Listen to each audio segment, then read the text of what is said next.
Hello student, कैसे हो? हम ठीक है। अच्छा, वेरी गुड। मैम आप कैसे हो? मैं बढ़िया हूँ। मैं जो पढ़ा रही हूँ वो समझ में तो आ रहा है ना बेटा? Yes ma'am. Very good. Ma'am वो आपने बोला था ना कल के डाउट्स क्लियर करेंगे आज। हाँ हाँ बिल्कुल। ओके ओके ओके स्टूडेंट्स,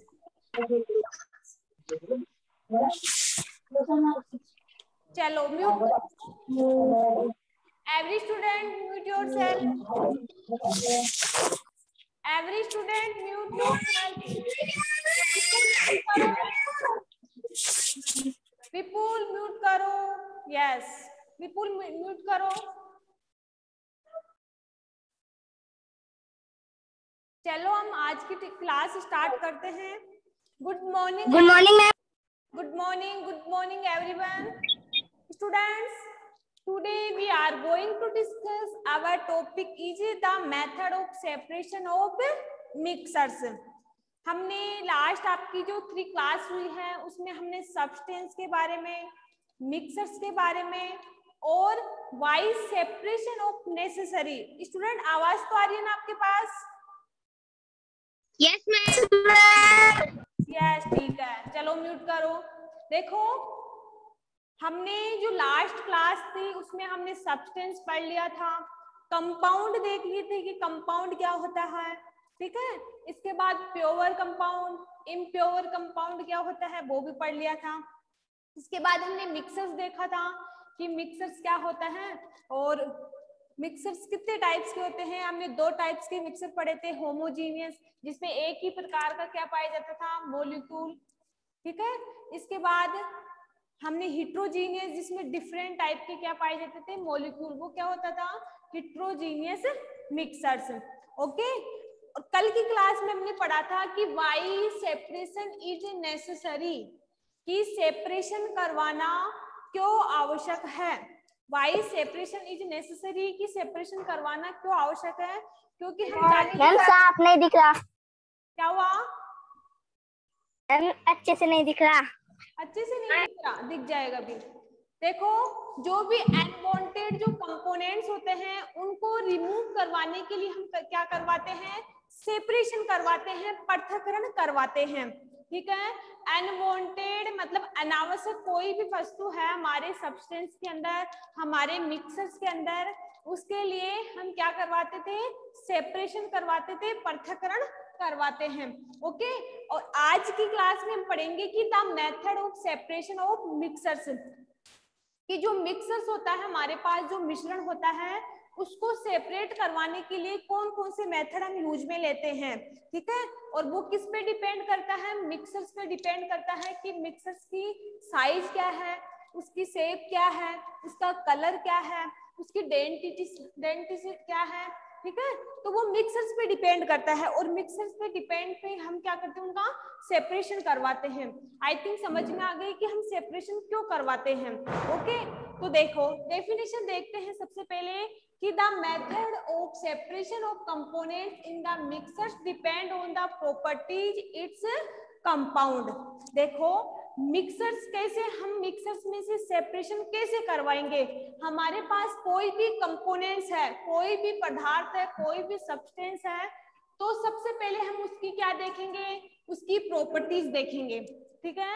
सबसे पहले हम उसकी प्रॉपर्टीज देखेंगे कि जो हमारे पास गिवन मिक्सर्स है वो कैसा है, लिक्विड फॉर्म में है, सॉलिड फॉर्म में है, या उसके डेंसिटी है, वो सोल्यूबिलिटी है या नहीं है। तो हम किस पे डिपेंड करते हैं, जो भी हमारे पास जो मिक्सर्स हैं उसकी प्रॉपर्टीज पे, उसके गुण धर्म पर निर्भर करते हैं, ठीक है। तो जब भी हम मिक्सर्स का सेपरेशन करवाते हैं तो हम उसकी प्रॉपर्टी के आधार पे क्या करवाते हैं, सेपरेशन करवाते हैं। प्रॉपर्टीज लाइक, अब वो प्रॉपर्टीज कौन कौन सी हो सकती है, स्टेट। अब स्टेट का मतलब बताती हूँ कि स्टेट क्या होती है। स्टूडेंट स्टेट का मतलब होता है, देखो स्टेट का मतलब होता है अवस्था।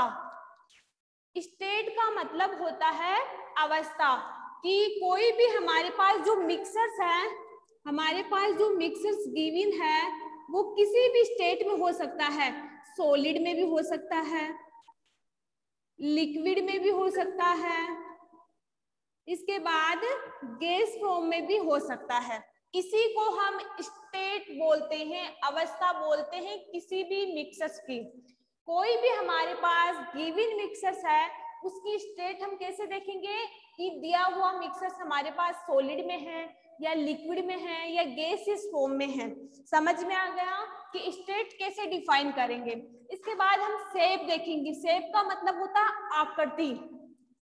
हमारे पास बहुत सारे मिक्सर्स है, जरूरी नहीं कि सभी मिक्सर्स की आकृति सेम होती है, जरूरी नहीं है ना। जैसे राइस की आकृति अलग होती है, व्हीट की आकृति अलग होती है, इसके अलावा हम बात करें वाटर की आकृति अलग होती है। अलग अलग सब्सटेंस के लिए अलग अलग आकृति हम डिफाइन करते हैं। तो इसमें देखते हैं सब्सटेंस या कोई भी मिक्सर्स है उसकी आकृति के आधार पर भी हम क्या करवाते हैं, सेपरेशन करवाते हैं। ठीक है, इसके बाद है डेंसिटी कि उसमें कितना घनत्व है, उनकी डेंसिटी देखते हैं कि वो कितनी देर तक क्या रह सकता है। सोलुबिलिटी, सोलुबिलिटी का मतलब होता है विलेयता कि कौन सा मतलब कोई घुलनशील होता है वाटर में, कोई नहीं होता। ठीक है, तो उसकी विलेयता के आधार पर भी हम क्या करवाते हैं, सेपरेशन करवाते हैं। ठीक है स्टूडेंट, समझ में आ गया।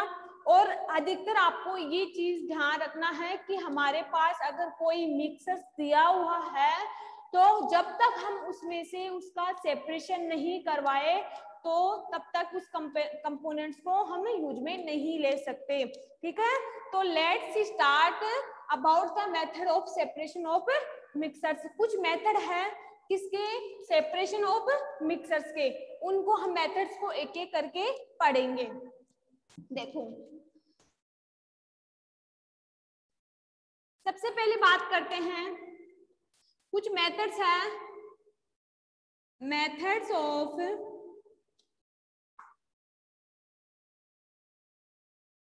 Separation of mixers.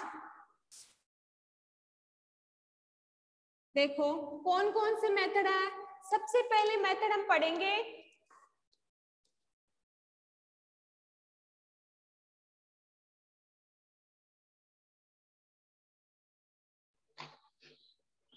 नहीं ज्यादा।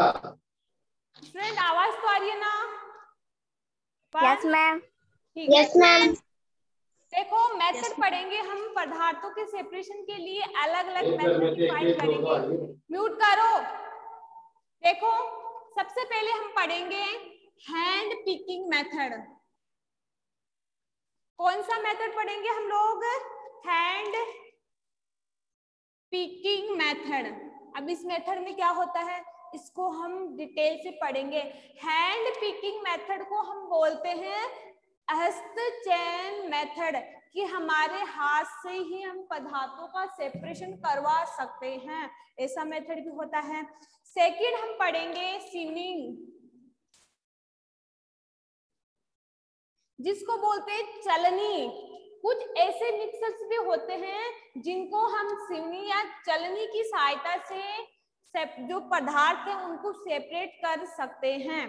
ठीक है, इसके बाद थर्ड मैग्नेट है, वो थर्ड मेथड अपने पास विनोइंग। थर्ड मेथड है हमारे पास विनोइंग। फोर्थ मेथड है अपने पास थ्रेसिंग। इसके बाद फिफ्थ मेथड पढ़ेंगे हम लोग मैग्नेटिक सेपरेशन।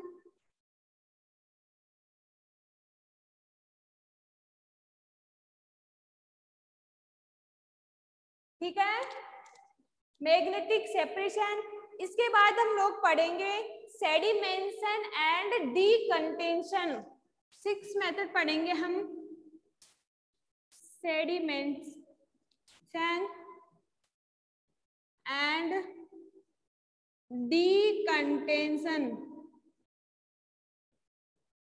इसके बाद हम पढ़ेंगे सेवन मेथड सब्लिमेशन। हमारे 14 मेथड हैं पदार्थों को पृथक्करण के लिए और सबको हम लोग डिटेल से स्टडी करेंगे। इसके बाद हम पढ़ेंगे फिल्ट्रेशन,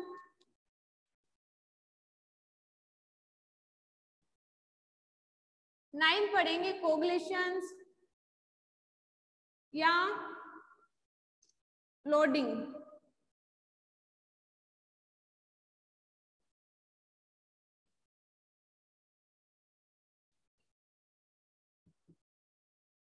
इसके बाद 10 मेथड पढ़ेंगे हम कंडक्शन। कुछ मेथड और है, उनको भी हम क्या करेंगे, स्टडी करेंगे। तो आज की क्लास में, आज की जो लेक्चर है हमारा, उसमें ओनली हम 4 मेथड को डिस्कस करेंगे। ओनली हम हैंड पिकिंग को पढ़ेंगे, सीविंग को पढ़ेंगे, विनोइंग को पढ़ेंगे और थ्रेसिंग को पढ़ेंगे।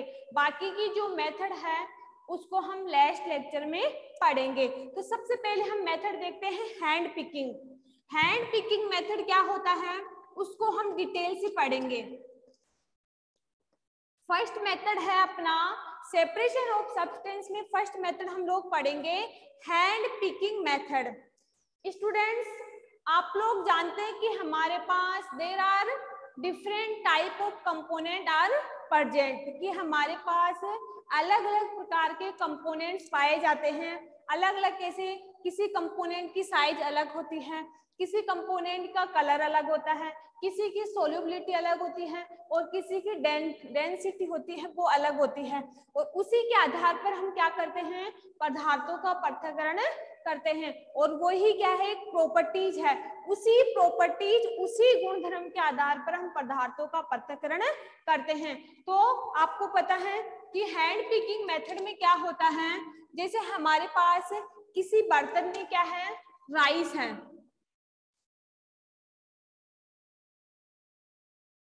ठीक है, ये मेरे पास कोई भी बर्तन है, इसमें राइस है।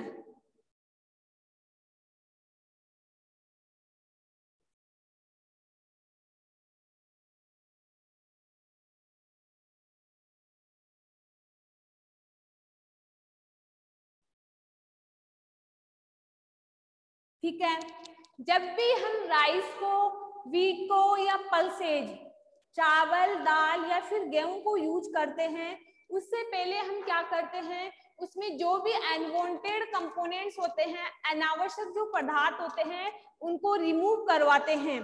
ठीक है, तो क्या करेंगे, राइस में से अनवांटेड कंपोनेंट्स को रिमूव करने के लिए क्या करेंगे,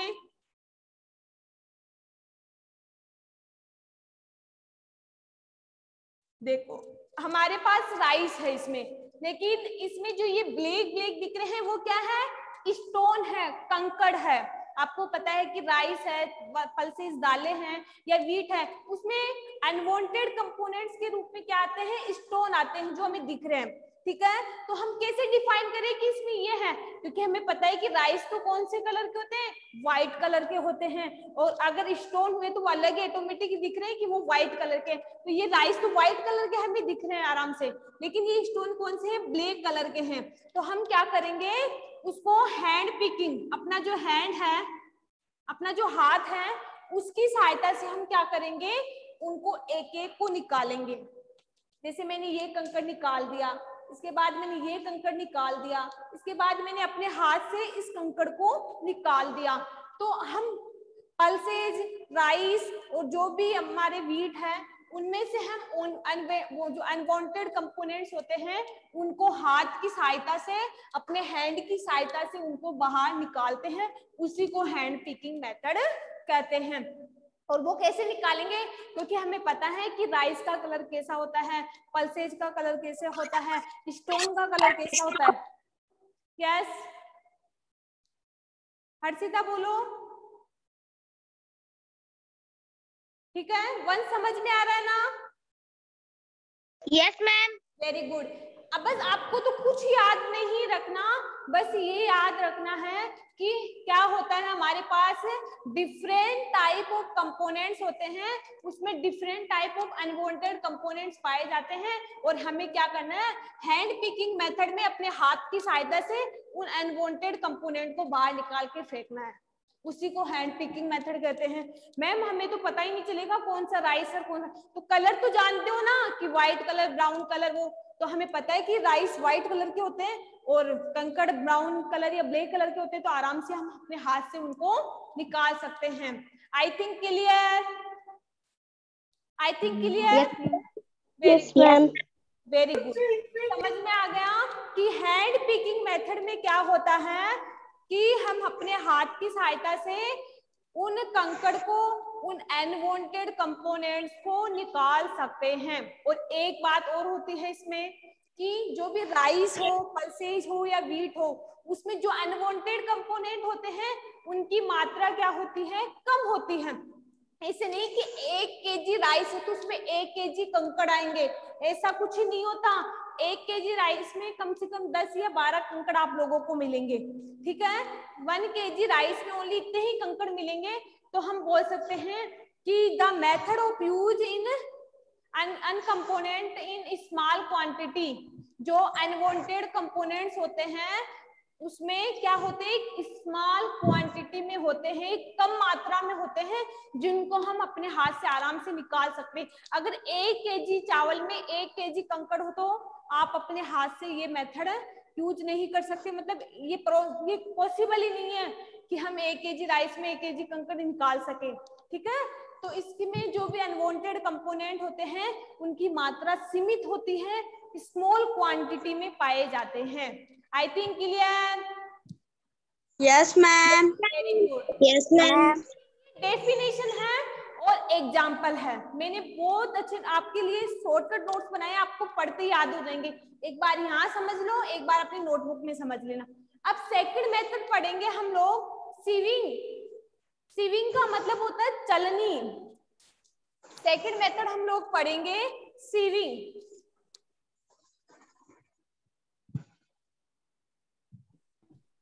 सीविंग मैम। है, यस वंस बोलो। मैम आपने हैंड पिकिंग का तो मैम वो डेफिनेशन लिखवाई नहीं।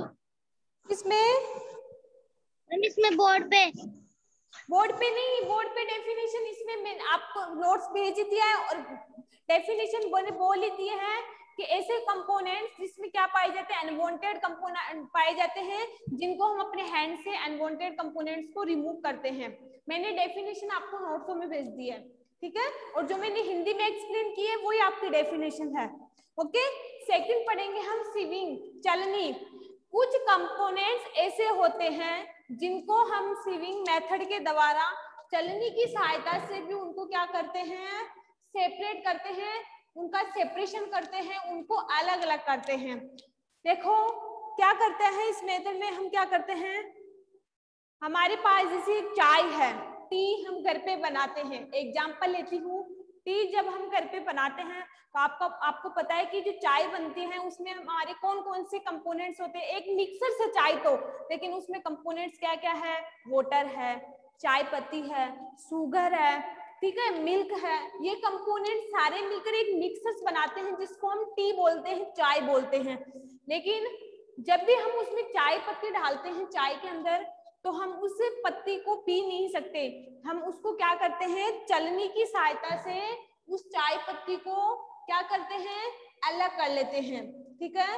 क्या कर लेते हैं, इस सीवनिंग की सहायता से उस चाय पत्ती को अलग कर लेते हैं। और अलग करने के बाद हमारे पास जो मोटे जो कण है, चाय पत्ती मोटे कण रह गए और जो लिक्विड था वो नीचे चला गया। तो हम पीने के लिए ओनली उस लिक्विड को काम में लेते हैं, ना कि उस चाय को। तो वो चाय क्या है, एक अनवांटेड कंपोनेंट्स है जो हमने यूज करने के बाद उसको हटा दिया कि तेरा काम नहीं है, तू कंप्लीट हो चुकी है, अब तो हमें बस ओनली पीने के लिए ओनली टी चाहिए। समझ में आ गए। सीवनिंग मेथड में क्या होता है, किसी भी अनवांटेड कंपोनेंट्स को रिमूव करते हैं, इसमें जो मोटे पार्टिकल होते हैं उनको अलग करवा देते हैं और जो छोटे पार्टिकल होते हैं उनको क्या करवाते हैं। जैसे मेरे पास ये नीचे ग्लास है, ठीक है,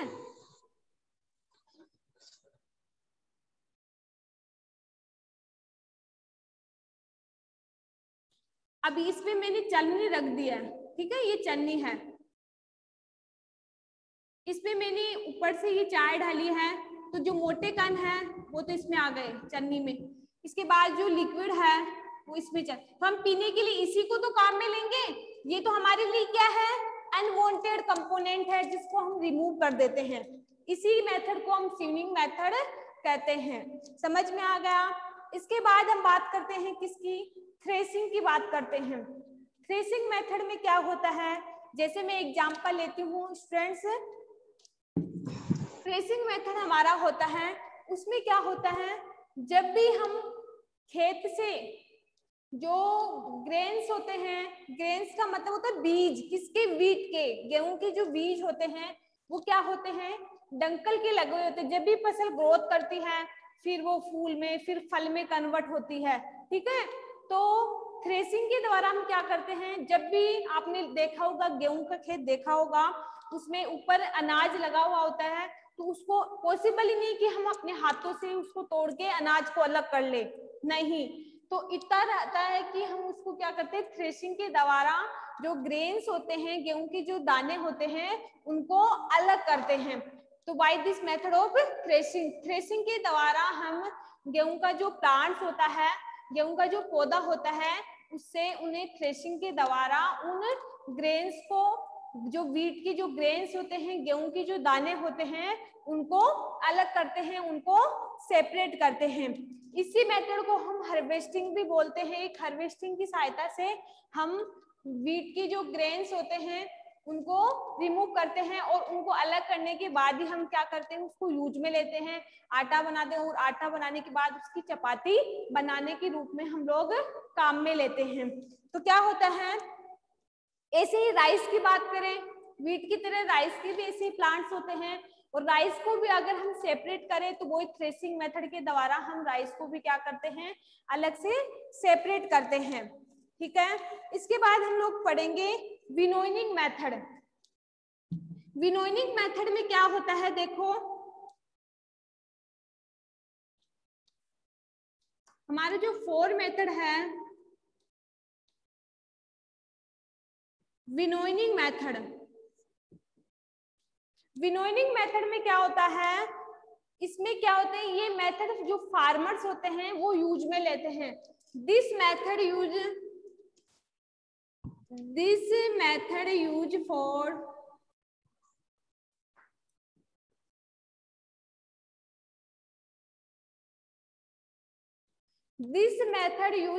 farmers to separate husk from grains.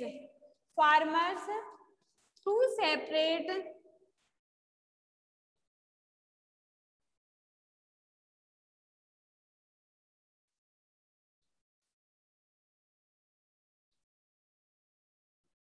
आपने गेहूं का दाना तो देखा ही होगा, गेहूं का जो दाना होता है, वीट का जो दाना होता है, जो ग्रेन्स होते हैं, उसके जो बीज होते हैं, ठीक है, तो उसके आपने देखा उसके चारों तरफ एक छिलका होता है जिसको हम हास्क बोलते हैं, ठीक है। उस छिलके को हम क्या बोलते हैं, हास्क, ठीक है। तो आपने देखा होगा गेहूं का जो दाना होता है उसके चारों तरफ क्या होते हैं, एक आस्क होता है, उसको हम कैसे सेपरेट करते हैं, तो this method use for farmers to separate husk for grains. इस मेथड को अधिकतर जो किसान होते हैं, ठीक है, अधिकतर जो किसान होते हैं इस मेथड को जो गेहूं है उसमें से हास्क को दूर करने के लिए काम में लेते हैं। आपने देखा होगा घरों में जब भी हम आटा पिसवाते हैं तो हमारी जो मम्मी है वो क्या करती हैं, समझना, आराम से सुनना, दोबारा बता दूंगी। हमारे घर में जब भी हम आटा काम में लेते हैं तो आटे को काम में लेने से पहले क्या करते हैं, हम जो भी वीट के जो ग्रेन्स होते हैं, वीट के जो दाने होते हैं, गेहूं के जो दाने होते हैं, उनको उनमें जो हास्क होते हैं, हास्क हल्के हल्के, ठीक है, छिलका जिनको बोलते हैं, उनको रिमूव करवाते हैं। वो कैसे, हमारी मम्मी क्या करती हैं, किसी भी स्कोप में या बर्तन में डाल के ऊंचाई से जो गेहूं के दाने हैं उनको ढालती है, ठीक है। आप लोगों ने घर पे देखा होगा कि हमारी जो मम्मी है वो क्या करती है, जो हास्क होते हैं उनको हटाने के लिए क्या करती है, ऊंचाई से उन गेहूं के दानों को नीचे डालती है। तो क्या होता है, उससे जो हल्के कण होते हैं, जो हास्क होते हैं वो हल्के होते हैं, छिलका है वो तो हल्का ही होगा, तो जो हास्क होते हैं वो तो हवा से क्या हो जाते हैं, दूर चले जाते हैं, जबकि हमारे जो वीट के जो ग्रेन्स होते हैं, दाने होते हैं, वो नीचे इकट्ठे हो जाते हैं। समझ में आ गया कि हम विनोइंग मेथड के द्वारा गेहूं के ग्रेन्स में जो हास्क होते हैं, जो छिलके होते हैं, उनको विनोइंग मेथड के द्वारा अलग से सेपरेट करते हैं। जिसमें आपको डायग्राम बना के बताती हूँ। देखना,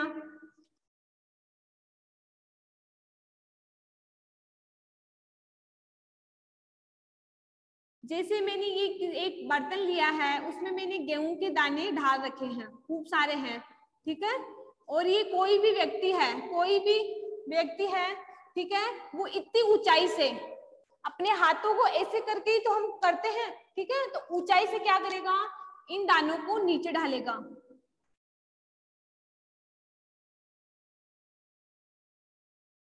ठीक है। जैसे ऊंचाई से ढालेगा ऐसे आएंगे ये गेहूं के दाने। अब इनके जो छिलके हैं, जो हास्क है, वो क्या करेंगे, हवा के संपर्क से क्या होंगे, इसे उड़ जाएंगे। तो ये क्या है, अनवांटेड कंपोनेंट, जो कि हमारे जो दाने हैं वो क्या होंगे, इकट्ठे हो जाएंगे।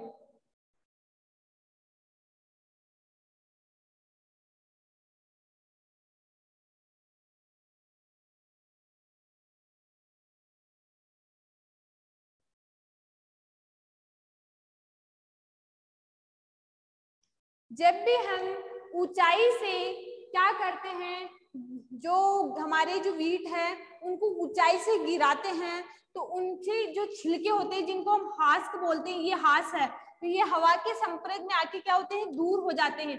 मतलब अपने आप ही जो अनवांटेड कंपोनेंट होते हैं वो रिमूव हो जाते हैं कि मेरा कुछ काम नहीं है इसके साथ। और जो हमारे लिए जो आवश्यक जो कंपोनेंट्स होते हैं, ये वीट के जो ग्रेन्स होते हैं, जो गेहूं के दाने होते हैं, वो हमारे लिए क्या होते हैं, जो आवश्यक होते हैं, वो एक जगह इकट्ठे हो जाते हैं। और इन्हीं से हम क्या करवाते हैं, फिर आटा पिसवाते हैं और चपाती बनवाने के काम में लेते हैं। तो समझ में आ गया कि विनोइंग मेथड में क्या करते हैं हम, जब भी आस्क को सेपरेट करवाते हैं तो इस मेथड के द्वारा हम करते हैं कि ऊंचाई से उन दानों को नीचे गिरवाते हैं। जो हल्के पार्टिकल होते हैं वो ऑटोमेटिक नीचे साइड में चले जाते हैं, हल्के हैं ये भारी है तो इकट्ठे हो जाएंगे एक जगह, और जो हल्के हैं वो साइड में ऑटोमेटिकली चले जाते हैं। If you any problem, yes Chitra बोलो। मैम विनोइंग मेथड को मैम हिंदी में क्या बोलते हैं? क्या बोल रहे हो मैम विनोइंग मेथड को मैम हिंदी में क्या बोलते हैं? हिंदी में बोलते बरसाना। अपनी मम्मी बोलती कि मैं गेहूं बरसा रही हूँ, तो उसको बोलते बरसाना, ठीक है। जब भी हम वीट में से जो हाथ होता है उनको अलग करवाते हैं, बरसाते हैं, गेहूं बरसाना, तो ये मेथड ही तो है। इसी के द्वारा तो अपनी जो मम्मी है अनवांटेड जो छिलके हैं, ठीक है, अनवांटेड जो कंपोनेंट्स है उनको रिमूव करवाती है, और हमारे लिए जो उपयोगी कंपोनेंट्स हैं उनको हम यूज में ले लेते हैं। आई थिंक समझ में आ गया। Once if you any problem in this topic. No ma'am एक बार वापस मैम वो समझा दो। मैम विनोइंग कम्युनिटी के बाद मैम पहले समझाए थे ना आप। थ्रेसिंग, यस मैम वो थ्रेसिंग बता। देखो आपने फील्ड तो देखा ही होगा, खेत जिसकी बात कर रही हूँ, खेत तो देखा ही होगा। जब भी हम खेत में कोई फसल बोते हैं, प्लीज म्यूट करो, निकिता म्यूट करो, सुनील म्यूट करो। देखो आपने फील्ड तो देखा ही होगा, खेत तो देखा ही होगा, उसमें हम किसी भी फसल के दानों को बोते हैं, फिर वाटर देते हैं, तो वो क्या करती है, ग्रोथ करके प्लांट्स में कन्वर्ट हो जाती है, ठीक है। प्लांट्स में कन्वर्ट हो जाती है, प्लांट्स में कन्वर्ट होने के बाद क्या होती है, फिर वो फूल में कन्वर्ट होती है, फिर बाद में फल लगते हैं, फिर वो फल पकते हैं। तो पकने के बाद ऐसा तो है नहीं कि उसको खेत में ही रखते हैं हम लोग, ऐसा नहीं होता। अगर वो फल बन गए, जैसे गेहूं के दाने पक गए, तो हम उसको काटते हैं, तो इम्पॉसिबल है एक एक दानों को अपने हाथ से निकालना। तो एक मेथड होता है थ्रेसिंग, थ्रेसिंग बोलते हैं उसको, हिंदी इंग्लिश दोनों में ही थ्रेसिंग बोलते हैं, थ्रेसर बोलते हैं, जिसके द्वारा क्या करते हैं हम उन जो गेहूं के जो प्लांट्स होते हैं उनको क्या करवाते हैं, अलग करवाते हैं थ्रेसिंग के द्वारा, ठीक है। और जो हमारे लिए जो कंपोनेंट्स, यूजफुल जो कंपोनेंट्स होते हैं वो क्या होते हैं, स्टूडेंट हटना मत, अगर क्लास ऑफ हो जाए, आपकी क्लास 10:30 तक है, अगर बीच में स्टॉप हो जाए तो मैं दोबारा चालू कर लूंगी, लेकिन हटना नहीं आप लोगों को, ठीक है मैम? यस मैम एक बार थर्ड वाला दोबारा समझा दो। हाँ, थर्ड वाला ही तो बता रही हूँ, थ्रेसिंग ही तो बता रही हूँ कि जब भी जो प्लांट्स होता है गेहूं का जो प्लांट्स होता है, वो नीचे वाला तो चारा होता है, ठीक है, जो एनिमल्स होते हैं उनको ढालते हैं, लेकिन ऊपर जो उसके जो आती है फली, उसमें क्या होते हैं, उसमें बीज होते हैं और वो बीज हमारे जो वीट होते हैं वो होते हैं, उसी को तो हम काम में लेते हैं। उसको क्या करते हैं, इतने बीजों को हम हाथ से तो निकाल नहीं सकते, तो एक थ्रेसिंग होती है, उस थ्रेसिंग में हम डालते हैं और वीट को अलग कर लेते हैं और क्या करते हैं, जो चारा है उसको अलग कर लेते हैं। तो वीट तो हमारे लिए यूजफुल है, जिसको हम खाने के रूप में काम में लेते हैं, और जो चारा है वो एनिमल्स के लिए काम में लेते हैं। बस आपको तो कुछ नहीं ध्यान रखना कि फसल को पकने के बाद क्या करते हैं, उसका जो डंकल होता है, उसका जो जिसको हम बोलते हैं डांड, जो प्लांट्स के लगा हुआ होता है, उस दोनों को अलग अलग कर लेते हैं थ्रेसिंग के द्वारा। अब कोई पूछना है? वंस? No ma'am. चारों मेथड समझ में आ गए? Yes ma'am. कल की क्लास में कुछ पूछना है कि सेपरेशन क्यों करवाते हैं?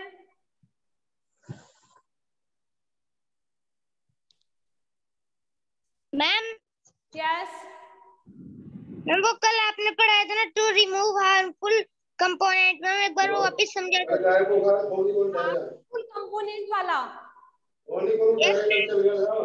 टू सेपरेट हार्मफुल कंपोनेंट वाला पूछ रहे हो? Yes ma'am. यस, कल मैंने एक मेथड पढ़ाया था आपको कि व्हाई सेपरेशन इज नेसेसरी, कि सेपरेशन क्यों करवाते हैं।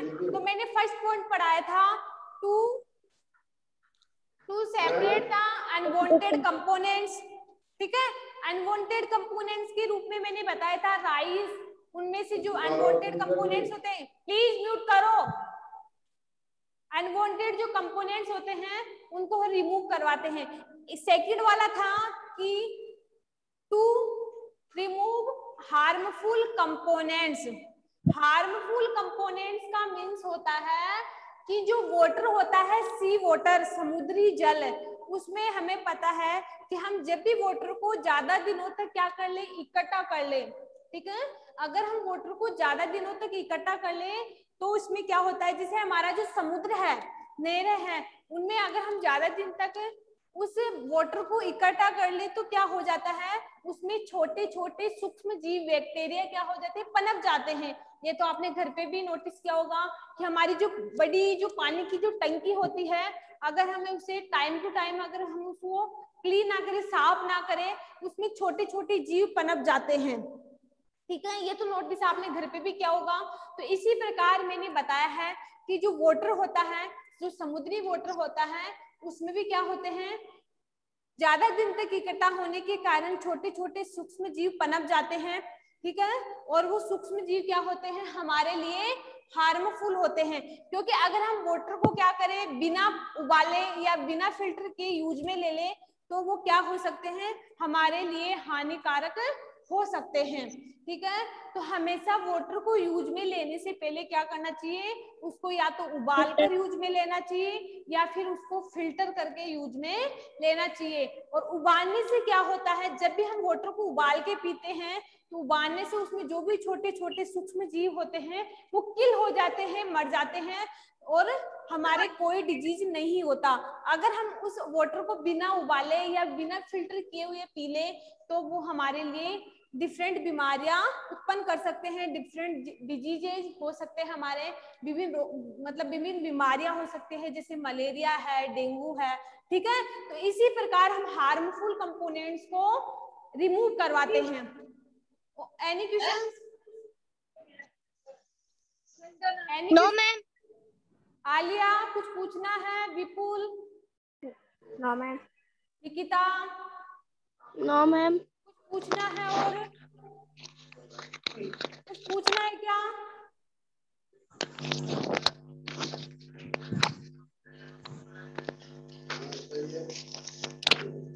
विपुल कुछ पूछना है कल के टॉपिक में या परसों की जो टॉपिक है वो गए अपने उनमें? पढ़ेंगे क्या? क्या हुआ? हम 4 ही मेथड पढ़ेंगे कि मैम इसके?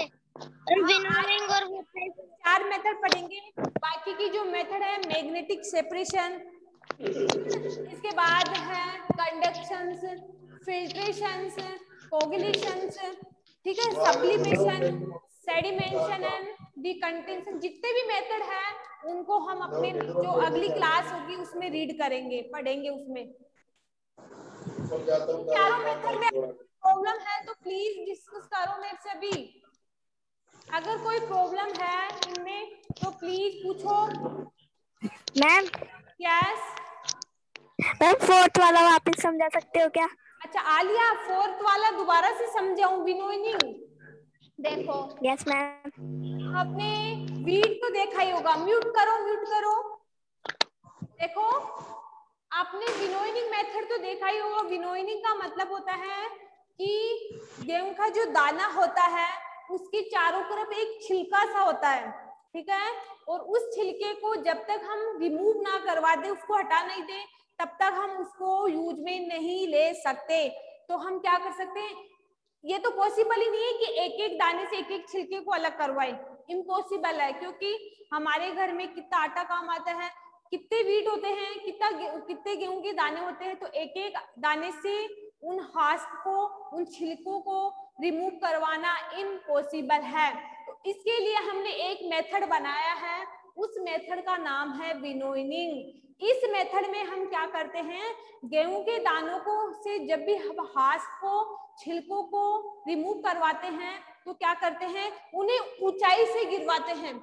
ऊंचाई से गिराने से हमें पता है कि जो छिलके होते हैं वो तो हल्के होते हैं और हल्की चीज हवा में आराम से उड़ के दूर हो जाती है, ठीक है, जबकि जो गेहूं के दाने होते हैं वो भारी होते हैं, वो एक जगह इकट्ठे हो जाते हैं। तो ऑटोमेटिक क्या हुए, इसमें अनवांटेड कंपोनेंट हवा के संपर्क में आके ऑटोमेटिक ही दूर हो गए, जबकि जो कंपोनेंट्स हमारे लिए यूजफुल थे वो एक जगह मतलब एक जगह रह गए, जिसको हम बोलते हैं व्हीट ग्रेन। जो गेहूं के दाने हैं यही हमारे लिए क्या होते हैं, यूजफुल होते हैं। समझ में आ गया आलिया? आलिया समझ में आ गया? Yes ma'am. वंश कुछ पूछना है, विपुल कुछ पूछना है आपको?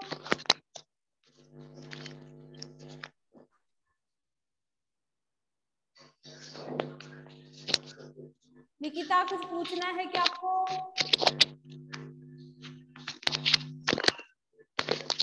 अगर कुछ डिस्कस करना हो तो प्लीज। मैम आप लोगों को ये वर्क मिलेगा, इसमें चारों मेथड है, उनको आपको अपनी नोटबुक में करना है। बाकी की जो मेथड है वो हम नेक्स्ट जो आपका जो अगला लेक्चर होगा उसमें डिस्कस करेंगे। हाँ पूछो, कुछ पूछ रहे थे आप लोग? मैम आपको पहले सब्सटेंस और वो मिक्सचर पढ़ाए थे ना मैम, उनके वो टाइप पूछ लो मैम, उनके मैम उनसे रिलेटेड कोई क्वेश्चन पूछ लो मैम। यस मैंने मिक्सर्स वाला आपको टॉपिक पढ़ाया था और कंपोनेंट्स पढ़ाए थे, एलिमेंट्स भी बताए थे कि एलिमेंट्स क्या होते हैं, कंपोनेंट्स क्या होते हैं, ठीक है। तो निकिता बताएगी मुझे कि कंपोनेंट्स का मीन्स होता क्या है, एक्चुअली कंपोनेंट्स होता है उसका मीन्स क्या होता है। कंपोनेंट्स के बारे में मैंने क्या बताया आपको, Nikita please give me answer.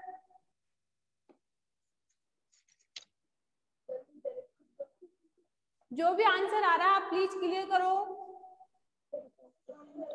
Vipul, what is the components, what is the means of components?